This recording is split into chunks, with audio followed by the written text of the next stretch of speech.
అధ్యాయం 46 నుంచి 54 వరకు చదవండి యోహాను సువార్త.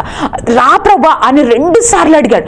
2 సార్లు అడిగినప్పుడు ఆ మైండ్ సెట్ ఎలా ఉందంటే, ఏసే వస్తాడు, నా కుమారుడు మా ఇంటికి వస్తాడు, నా కుమారుని స్వస్థపరుస్తాడు అన్న ఆలోచనలతోనే ఉన్నాడు.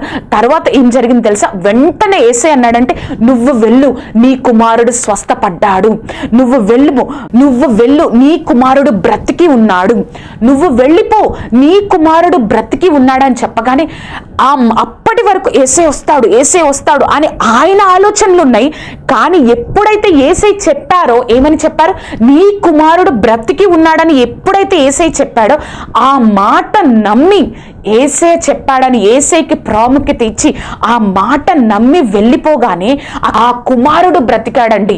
ఈ లోకానుసారంగా అతనికి కుమారుడికి జీవం కలిగింది. అంతేకాదు, అతని ఇంటి వారందరూ నమ్మిరి అని ఉంటుందండి అక్కడ.